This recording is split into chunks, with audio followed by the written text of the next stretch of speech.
Welcome to the Deep Dive. You've handed us quite a stack of sources, articles, research, notes, the works. Our mission, as always, is pretty straightforward. We dive deep into all this material, pull out the key insights, and basically give you a shortcut to getting up to speed on a complex topic. Today, we're really zeroing in on the Biden presidency, specifically looking at how perceptions of the president's sharpness, his health, how that intersected with the internal White House dynamics, family influences, and also key political events, and even some, broader historical context. It's really about navigating all these different perspectives from the material you've shared, trying to find some clarity. And what's really fascinating here, and it comes through in the sources, is how parts of President Biden's, long-standing public image kind of collided with how people perceived him as he got older. Okay, let's unpack that first then. The reports you gave us point out that for decades, really, since the 70s, Biden had this known reputation, sometimes described as, hot-tempered with staff, forgetting names, famous for long stories, gaffes. Yeah. And, sometimes saying things that were seen as inappropriate. That history is really key, according to the material we reviewed. It gives examples, like the 2008 comment about needing a slight Indian accent for 7-Elevens or Dunkin' Donuts, or calling Barack Obama in 2007 articulate and bright and clean and a nice-looking guy. Right, and your notes mentioned that Obama himself apparently saw that specific statement as, quote, unfortunate, but didn't feel it was meant to be personally offensive. But Biden just misspoke, maybe. Exactly. So the argument in the research is this established pattern, this sort of inherent Bidenness, as some sources called it. It made it genuinely tough for staff, reporters, even world leaders to tell the difference later on between what might be a senior moment and what was just, his usual style. And this is where the material gets really specific with anecdotes. There's that account from a former European leader. They met Biden during a UN General Assembly. And this leader remembered the meeting going on for, quote, an incredibly long time, maybe an hour and a half. Said they felt they had to end it because he, quote, just went on and on. Their description: it was like talking to your grandpa. He was slightly rambling. But then they immediately added, he's always been a bit like that, hasn't he? But then, and this is crucial, this same leader met Biden again, maybe a year later, and they noted he seemed even more rambling that second time. And Secretary Blinken, according to this report, actually had to jump in and remind Biden, Mr. President, we need to discuss X, the main reason for the meeting. Yeah. And the blunt conclusion from that leader, right there in your notes, was, I didn't think he should run for re-election. He was clearly not at the top of his game. Yeah, that anecdote really highlights the challenge the sources describe. For people who only saw him occasionally, changes, or perceived changes, could seem much sharper than for those working with him day in, day out. Which, I guess, brings us to that concept mentioned in the material that White House and campaign officials apparently used internally. Boiling frog syndrome. Right. The idea, as described in the articles you shared, was basically that if you're right there next to the president every day, you might not notice gradual shifts in, say, acuity as much as someone who sees him less often. And this apparently led to, growing alarm among reporters, donors, some Democratic lawmakers who weren't in the daily orbit, often met by top aides just saying dismissively, oh, he's fine. And you can see that difference in perspective in the notes. They mention a top advisor who was apparently just stunned after the 2024 debate, specifically after seeing clips comparing Biden side by side from a 2020 debate and that June 27, 2024 one. The difference seemed stark then. Now, it is important, and the source material makes this point clearly, that the whole boiling frog syndrome thing, it's actually an old wives' tale, sort of. Apocryphal. Scientists apparently tried it, and frogs, they just jump out of the heating water. Good point. A useful reality check from the sources there. And they do make it clear that the decisions people around the president face were, way more complicated than that simple story. Absolutely. And if you look at the structure, the dynamics inside the White House right from the start, it sheds more light. The material describes a very specific inner circle forming almost immediately. Okay, let's go back to January 20, 2021. The articles paint the picture.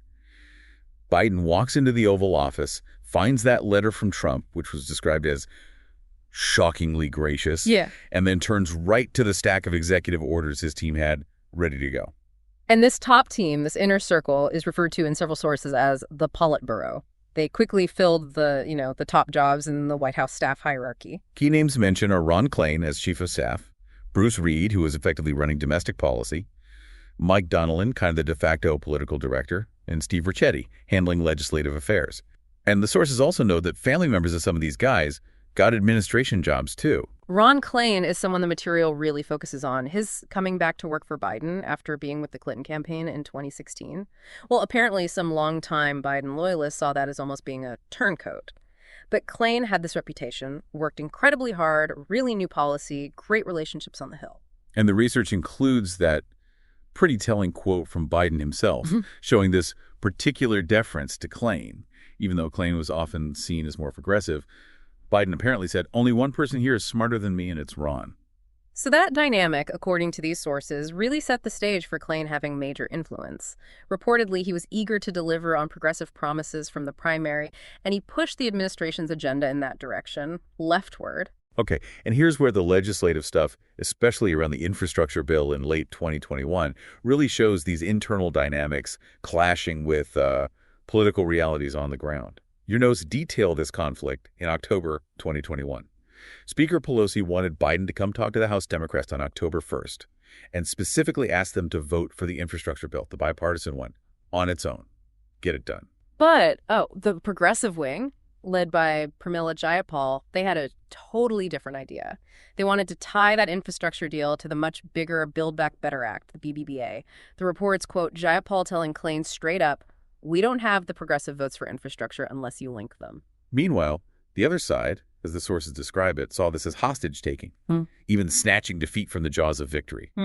Pelosi, while supporting BBBA, apparently knew it didn't have the votes in the Senate yet. She felt they needed that infrastructure win first. So Biden goes up to Capitol Hill October 1st.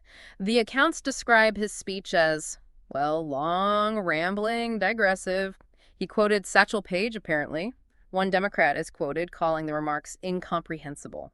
And the key thing, he left without actually asking them to vote for the infrastructure bill like Pelosi wanted. Yeah, the material says this just caused mass confusion among House Democrats. Progressives thought, okay, Biden's with us, he gets our strategy.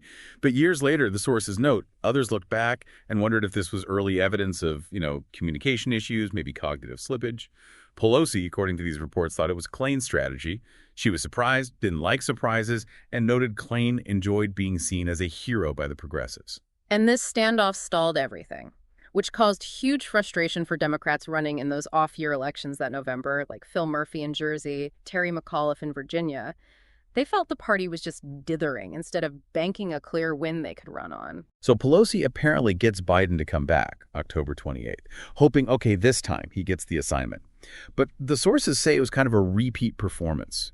He praised progressives for pushing on the minimum wage, which Democrats found curious or strange, even meandering, because basically all Democrats had backed that for ages. It wasn't the issue at hand. And his closing line, according to these accounts, that's all I gotta say, let's get this done. Again, no clear instruction to vote on the infrastructure bill now. The reports describe just confusion in the room. One Democrat recalled thinking, everyone look around, get what done. He hadn't asked us to do anything. And it was Pelosi, the sources say, who then stood up, thanked him. And then, maybe trying to force the issue, declared that the message when he landed overseas should be that the infrastructure bill had passed. Oh, and a telling detail from the sources. A Pelosi staffer then reportedly saw a Klain aide texting another aide, something like, that's exactly the message Ron did not want said. Congressman Dean Phillips is quoted just calling the whole thing stunningly ineffective. And a member of the House Democratic leadership is quoted in the material wondering, did he forget the ask? Or was he playing it safe strategically? Linking the confusion people felt to his known stutter, to aging, and concluding it was just never clear what exactly was going on. Yeah, these specific moments became a real point of debate later. The sources mentioned that in 2024, House Democrats still disagreed. Was it decline? Or just his usual style? Or Klain's strategy? Some also remembered other meetings around then where Biden seemed totally sharp, on top of facts and figures. Pelosi's view, again, reportedly leaned towards it being a strategy advised by Klain. Okay, so despite all that chaos described in the sources, the infrastructure bill did finally pass the House, November 5th, which was notably 3 days after those disappointing off-year elections. Biden signed it November 15th. And the material contrasts this achievement with Trump's earlier unfulfilled promise of a big infrastructure package. And it highlights the bipartisan nature, right? 19 Senate Republicans, including McConnell, voted for it. And 13 House Republicans crossed the aisle, providing the margin needed to pass it over those progressive no votes. The sources quote someone calling it an unambiguous victory for the central promise of Biden's presidential campaign to lower the temperature and find places of common ground. The material adds this little detail about Biden afterwards, kind of gloating privately, reading a collection of articles that had headlines like Biden's agenda stalled, with the sources adding his attitude was like, fools, they always counted Biden out. For many Americans, the sources suggest the thing they remember most vividly from that first year wasn't infrastructure. It was the withdrawal from Afghanistan in August 2021. Yeah, the reports acknowledge, look, it ended the war, which he promised, but the way it unfolded, chaos, tragic loss of life, 13 U.S. service members, hundreds of Afghans. And the description of Biden's reaction is pretty stark in the material. It says he never really communicated adequate regret publicly, never fired anyone involved, and reportedly got defensive, even angry, if aides brought it up later. And the sources directly link this period to a big drop in his approval ratings. They fell into the low 40s, then the 30s by the next summer. And polling cited indicates they never really recovered from that. This difficult time and how it was handled internally seems to bring Jill Biden's role more into focus. It's a dynamic the sources really explore. Right, that incident after the press conference, January 19th, 2022, it went on for almost 2 hours. Biden called on the Newsmax reporter, James Rosen, who asked point blank about his cognitive fitness. Aides were trying to wrap it up, but he kept going. And afterwards, according to these accounts, the First Lady shows up at the door of the treaty room and just blasted the staff, reportedly asking, where were you guys? Why did you let it go on so long? Though the sources add some aides, suspected Biden deliberately called on Rosen and kept going, trying to prove his stamina, prove the critics wrong. Yeah, and the research explains this shift in Jill Biden's role. She hadn't always been keen on the political spouse thing, famously wrote no on her stomach about a potential 2004 run, and her grief over their son Beau reportedly made a 2016 run difficult to contemplate. But after Trump won in 2016, she started to embrace the political side more. And by 2019, she was all in, a real political partner, and saw herself, as the sources put it, primarily as Joe's defender. Which apparently created some tension with Biden's sister, Valerie Biden Owens, or Val. The sources describe this complex dynamic, both women feeling like they knew what was best for Joe, that they were his main protector. Val had run all his campaigns since '72, but reportedly had real doubts about 2020, worried about the toll on the whole family, Hunter, the grandkids, and on Joe himself. And the sources really stressed this point. Top aides apparently felt that to understand the dynamics around perceptions of Joe Biden, especially any sense of deterioration, you absolutely have to understand the struggles of his son, Hunter. The material notes Hunter's life started with that terrible tragedy, the car accident that killed his mother and sister, leaving him with a fractured skull as a toddler. Something the sources mentioned could have had lifelong effects. He's described in these reports almost heartbreakingly as a bottomless source of disappointment, gossip, and shame, but still utterly beloved by his family. The sources mention that old heir in the spare dynamic with his older brother Beau, who died tragically, Hunter's own long, difficult battle with addiction, and his attempt to kind of fill the void after Beau died, even briefly thinking about running for mayor of Wilmington. His father supported the idea. But instead, Hunter reportedly just spiraled downwards in the 4 years after Beau's death. A really tough divorce. Fathering a child he didn't acknowledge for a long time, in and out of rehab, trying things like yoga, even toad secretions, according to the reports. And then that very public affair with Beau's widow, Hallie, during which he reportedly introduced her to crack cocaine. Just devastating details. Which led to this really desperate family intervention described in the sources winter of 2019-2020, right as the presidential campaign was ramping up. According to the accounts, Hunter realized what was happening, reportedly said, not a chance, not fucking this, and bolted from the house. Joe Biden chased him down the driveway, caught him, held him in this tight hug while the family watched. Hunter eventually agreed to go to rehab, but then the reports say he left the facility almost immediately after arriving. Just awful. And the sources note that as the campaign launched, Joe Biden often literally didn't know where Hunter was. Hunter did eventually get sober, remarried quickly, but the reports state he left this huge trail of collateral damage behind him. And it wasn't only Hunter struggling. The material also mentions Ashley Biden, their daughter, battled addiction for years too. Apparently had relapses in 2019 after finding out her dad was definitely running. There's a journal entry of hers which later got out describing her dad crying on the phone, worried about a debate, saying, now has to worry about you, and her own guilt over it. So Hunter and Ashley mostly stayed away from the campaign spotlight. But other family members, especially Jill, really stepped up, the sources say, weighing in on hiring, checking campaign ads, that kind of thing. And the sources also really focus on the influence of Jill Biden's top aide, Anthony Bernal. He got this unusual title, Deputy Campaign Manager. Yeah, Bernal's background was apparently in advance work, scheduling. Known for being meticulous about how candidates looked on TV, the staging. Since 2008, he'd become Jill's closest advisor, her strategist, really focused on boosting her profile, her image, even her glamour.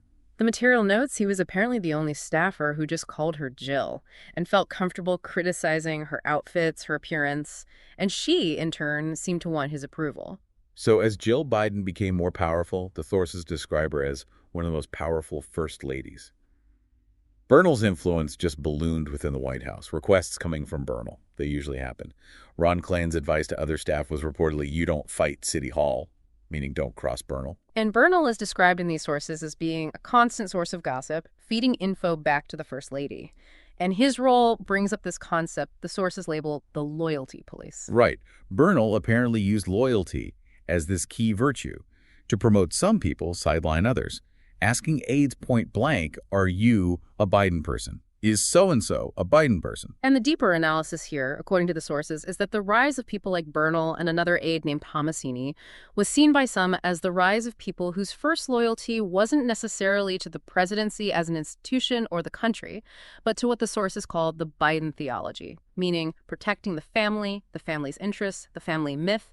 They were seen as the eyes and ears, the keepers of the flame, the protectors of the myth, actively pushing out anyone seen as a heretic. Bernal, in particular, reportedly embraced this gatekeeper role.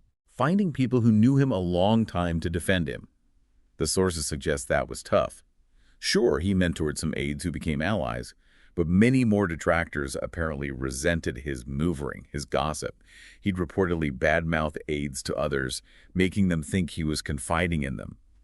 Some people who worked closely with him are quoted using incredibly harsh language, like calling him the worst person they'd ever met. Bernal's own take, included in the material, is interesting. He apparently acknowledged he could be unkind, did things he wasn't proud of, but felt he just loved the Bidens so much. Everything was for them, and getting the job done was the only thing that mattered.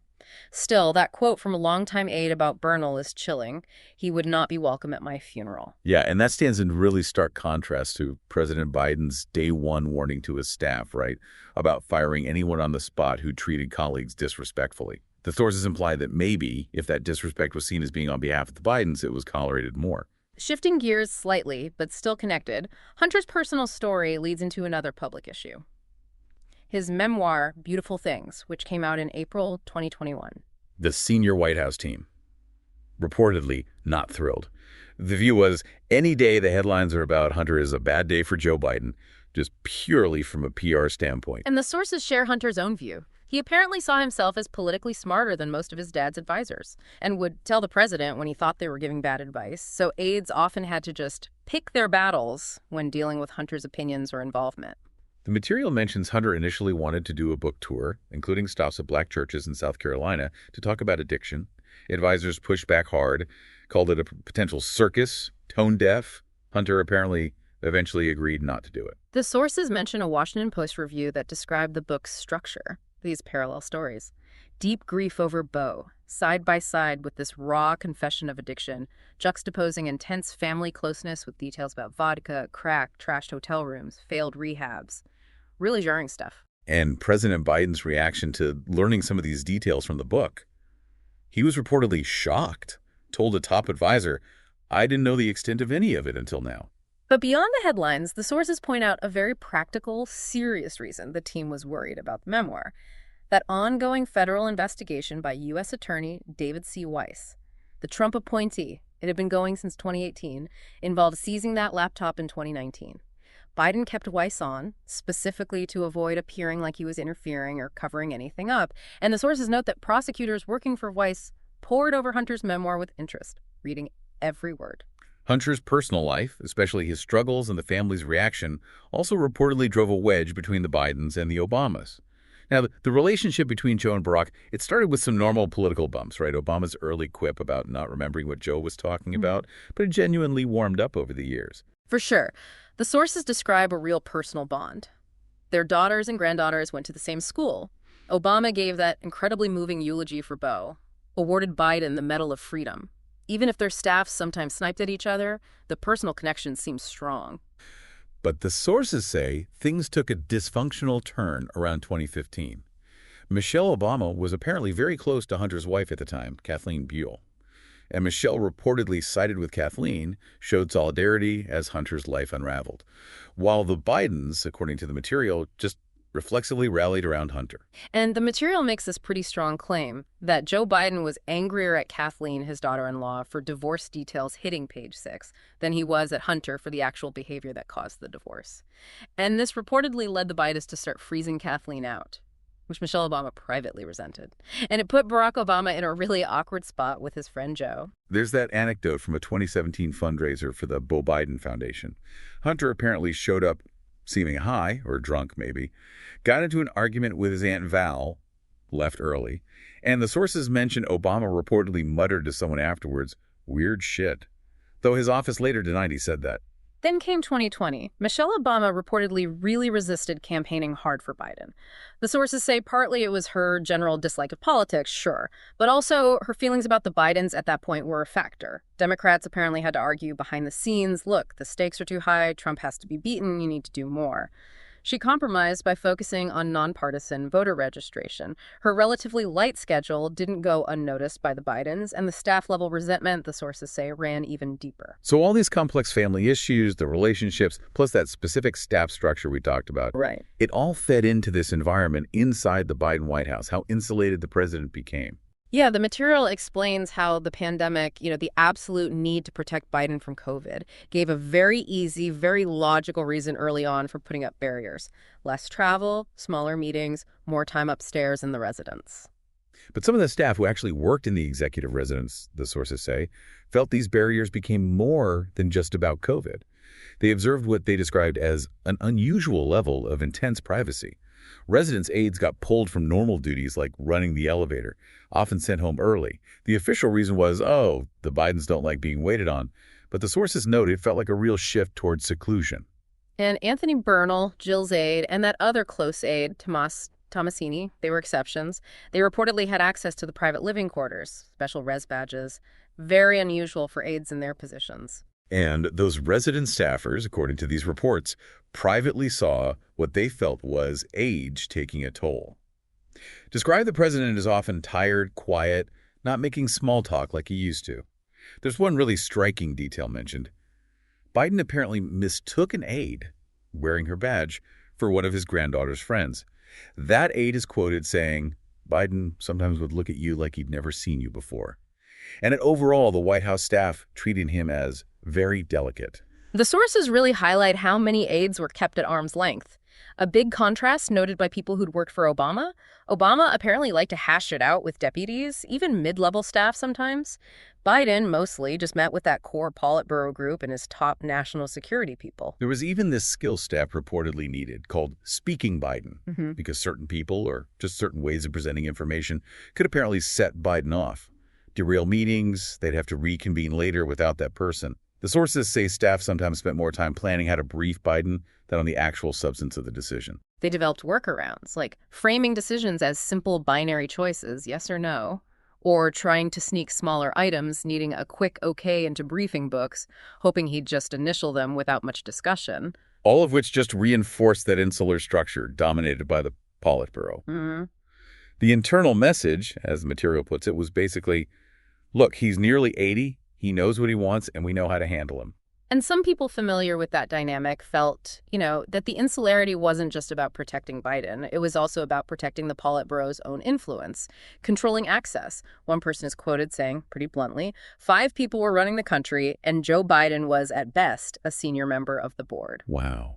And a cabinet secretary reportedly said something similar to others, that they'd never seen a situation like this before with so few people having so much power. Adding that major economic decisions were apparently being made without even consulting the Treasury Secretary. So this whole picture, the internal operations, the family stuff, the observable changes, it all feeds directly into that public conversation, the debate about the president's health and acuity. Right. The White House released Dr. Kevin O'Connor's health exam results, November 19, 2021. And the sources immediately point out something missing. No mention anywhere of a cognitive exam, which apparently struck some doctors interviewed as odd, because doing a quick cognitive screen is pretty standard for patients over 65, even if they seem fine, just to get a baseline. And the research contrasts this sharply with the Trump situation, right? Democrats in 2017 were publicly demanding psychiatric evaluations for Trump. Trump later took the Mosaka cognitive test in 2018, bragged about acing it.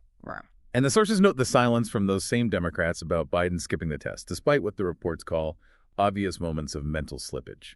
Dr. O'Connor apparently explained his reasoning privately, saying, look, the MOCA, that standard 10-minute test, it's mainly for doctors who only see a patient now and then. He saw the president constantly. His justification, according to the sources, boiled down to Biden's already being president, making a distinction between, how people judge his performance versus actual clinical impairment. So O'Connor's official prognosis in that report was very positive. Bullish is the word used. Called Biden a healthy, vigorous 78-year-old male who is fit to successfully execute the duties of the presidency. But, the sources point out, O'Connor did document some physical changes in that same report. Described Biden's walk, his gait, as perceptibly stiffer and less fluid. Noted more throat clearing, more coughing during speeches. A neurological exam was done, reportedly to check for physical movement issues, maybe Parkinson's concerns. The report said that exam found no findings which would be consistent with any cerebellar or other central neurological disorder, so nothing major neurologically related to movement. Still, some doctors reportedly speculated to the sources.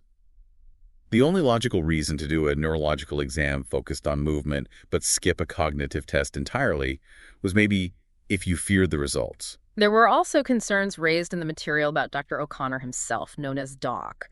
Was he maybe too close to his patient? He'd been Biden's primary care doctor for 13 years, had helped with Beau Biden's medical care. He was part of the inner circle. O'Connor, described as this blunt, quirky former Army surgeon, apparently saw that closeness as a good thing, an asset. The sources share he'd gotten in Biden's face plenty of times over the years, once supposedly telling him when he was VP, right now you look like shit. I can't make you not look like shit. Just very direct. But the sources also reveal O'Connor worried privately about the huge toll the presidency was taking on Biden's health, and apparently fought constantly with the scheduling staff, pushing for more rest time for the president. There's a really striking quote attributed to O'Connor. He reportedly joked, darkly, that Biden's staff were trying to kill him with the schedule, and his job, O'Connor's job, was trying to keep him alive. And all of this, the sources really stress, happens within this bigger context, this long, frankly uncomfortable history in Washington.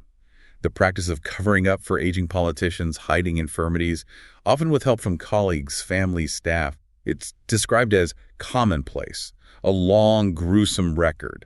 It's not presented as an excuse, but as important background. Yeah, the material lists quite a few examples. Lawmakers described as clearly impaired by age or illness. Kay Granger, reportedly living in assisted living with dementia, still collecting a paycheck. Colleagues staying quiet. Strom Thurmond, in his 90s, confused, reportedly calling Mexicans Russians. His competence questioned, but covered up by both parties. Dianne Feinstein repeating the same questions in hearings. Senator Schumer apparently trying to get her to retire, but she'd ignore it or forget the conversation. And the list goes on. John Conyers, Thad Cochran, Robert Byrd mentioned too. And the sources dig into why this happens, pointing to the power that comes with seniority in Congress and just the deeply vested interest that spouses, kids, staffers, lobbyists all have in keeping that particular politician in power, keeping their own relevance, their own influence. They don't want it to end.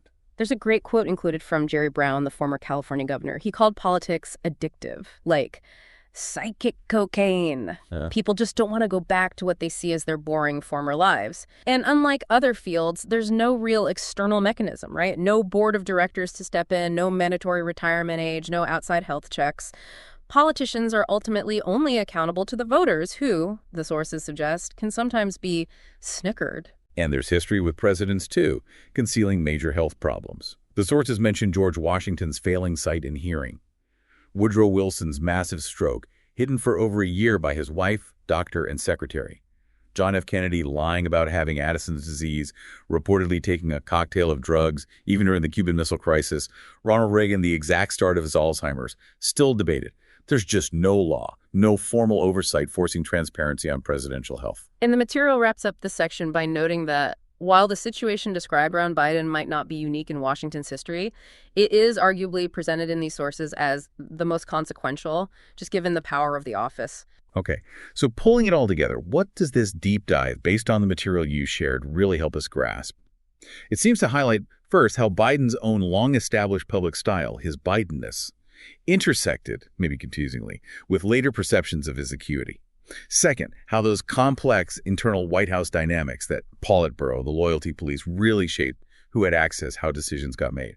Third, just how profoundly the family struggles, especially Hunter's story, impacted the whole environment around the president.